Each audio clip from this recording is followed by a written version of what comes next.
Good day to you. My name is Maria Kądzielska and you are watching Poland Daily Culture. And today we back again touch the topic of relationship between Polish and Chinese companies. With us in the studio is Stanisław Szuflajda, one of the co-authors of a book, A Business in a Chinese Way. Stanisław, thank you very much for coming. Thank you. It's a pleasure to be here. And you are the co-author of this book, which is trying to introduce to Polish readers, but also to anyone who would like to enter the Chinese market, how to do it and how to learn from the mistakes of their predecessors. And the first question is, of course, what is the biggest challenge when it comes to a Chinese market, and what mistakes are Polish companies doing? Okay. I would divide those mistakes in two layers. Like first layers is that cultural layer. Second is legal layer, referring to the first culture. It's really easy to be misunderstood with your Chinese trading partner. It's not even easy to do business with Polish trading partners, but you have to take under consideration that doing business with Chinese will be way more difficult. So you have to delve into their culture, delve into their thinking and their culture background. Yeah. And of course, justify that they are usually on the other side of the world. So it's a huge travel as well. And it's the space makes it even more challengeable. Obviously. Second layer is also this legal layer. I see me as a practitioner lawyer who works in the law firm that facilitates internal trade between China and Poland. I'm helping the entrepreneurs every single day. I see how much mistakes they do. Polish entrepreneurs, enterprises in that legal layer do many mistakes. For example, many times they skip drafting an agreement.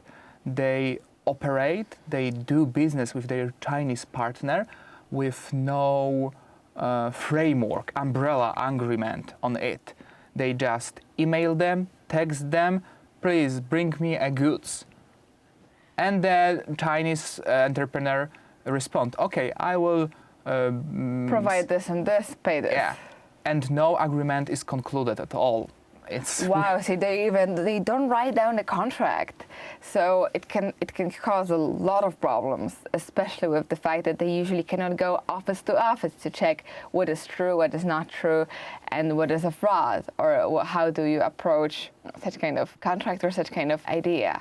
Well, that's challenging and that's interesting. What are the most, I would say, common mistakes when it comes to Polish companies that they are so often not successful? Okay, first, obviously, I told a while ago about not having a framework agreement. Yes. Yeah, it's second, it's to communicate with the Chinese partner with really poor English. Like usually, Chinese party and Polish party write to each other.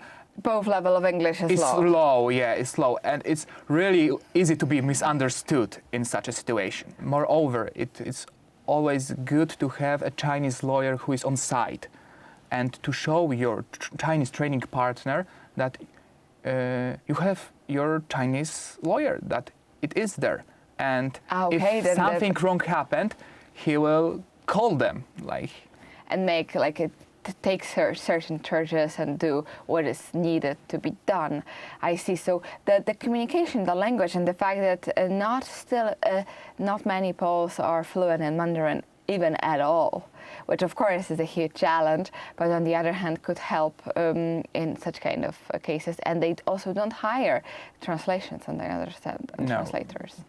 So Polish companies are trying to save money at the very beginning, at the very start, on a simple thing such as writing down a contract or hiring a translator who can deal and talk to the very details about every single thing, and then suddenly they lose money, much more money that they would need to spend on those costs because those first steps were not taken wisely. Exactly. And then there is you who come, a lawyer, and trying to save them and give them a life jacket. Exactly. Yeah, and I'm swearing that there is no framework agreement at all, and I have to read all those emails Once again. once again. Exactly. Oh, well, fingers crossed to you and congratulations that you are doing such things. And to all of you, the viewers of Poland Daily, you see, those are small things, but very important to mention for you not to make such kind of mistakes if you ever want to enter or conquer the Chinese market, which of course would be the huge dream of many Polish companies and a huge challenge as well. So we strongly recommend to you to see the book Business in a Chinese Way, and thank you very much for watching our show.